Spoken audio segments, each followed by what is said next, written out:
Hello everyone, in this video I'm going to show you how the join objects and split mesh operator works in Flow. So let's just set this base mesh, mirror it, and XYZ axis, and put in some random topology.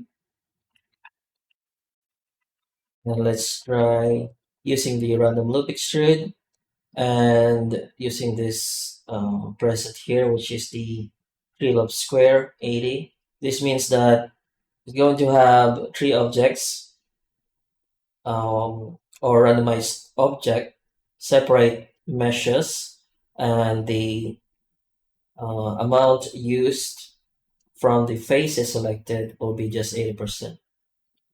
So increase the resolution in the subdivision cuts to create the final cut details, and in the auxiliary go to clip center and let's clip the center line. So the in the symmetry there will be any uh, split line. Okay, so I think this is good. Right off the bat, we have something that's kind of usable in terms of being agreeable.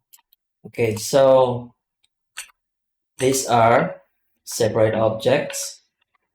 So we have loop 1 and loop 2, and then we have loop 3 somewhere there. And it's paired to this, it's parented to the source mesh, which is the cube. So they're all separate objects, and let's just pick one here and add more stuff. For example, we have random cells, and we're going to use the this preset here. Pull 100 individual depth, meaning it will have 100 cells or faces for the pool number of faces there, and the individual depth is of course increased. Increase the resolution, and let's just modify the depth value. Maybe just use something like 50. So this is just an example, and we're going to use the join objects operator first. Before that, I'm going to show you the vertex group. So right now it's empty. So the objects, the separate objects in this example will be joined as a single mesh, but each of the object will be assigned its own vertex group as an identifier and also as a way to select it in edit mode. So that object will be selected in object mode using the vertex group. So it's easier for you to isolate it and of course do your edits. This is not Boolean, this is merely joining the objects, much like you would do using Control J to join them, but with the added feature of having to split them again correctly.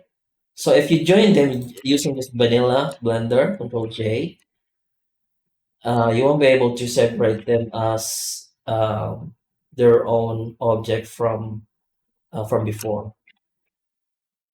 Okay. So for example, we're going to use it now, and we're going to go to object and join objects. It's going to prompt you the primary object to join everything. So let's just use cube, which is our source mesh. And right here, you can see that all of the names of the objects has been used as the name of the vertex group. Once we go to edit mode, select everything to edit mode. Select, you can see that the object underneath the cube is selected.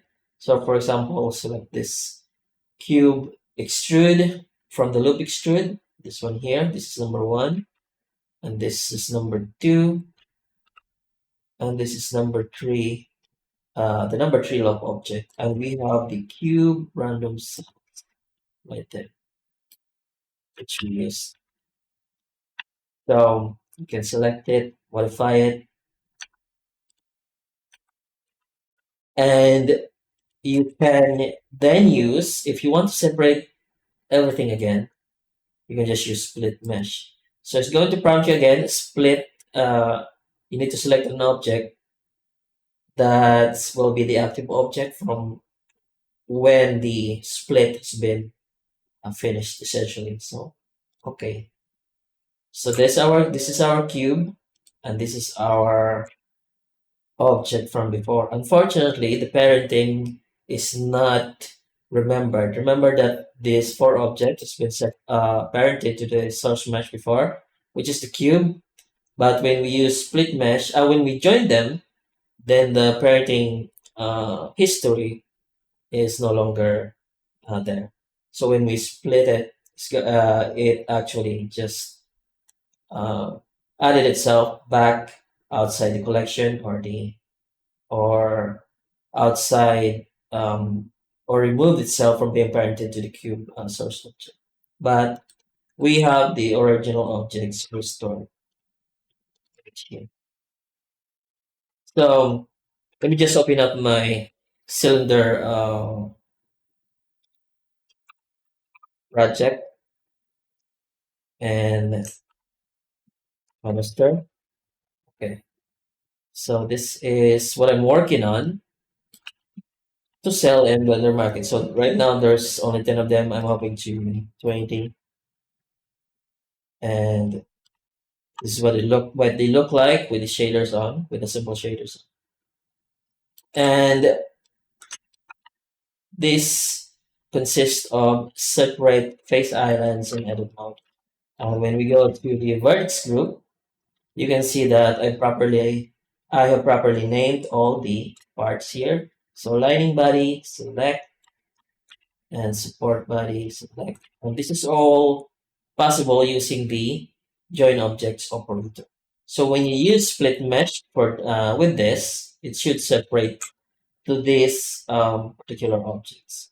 So when we go to object menu and the extras and split mesh, split from the body, and then we have the separated elements. Then you can join it back with just Control J. Okay, so in edit mode, basically, uh, to avoid being hassled by all the other elements in edit mode it's much easier to design these things using separate objects. For example, this part here,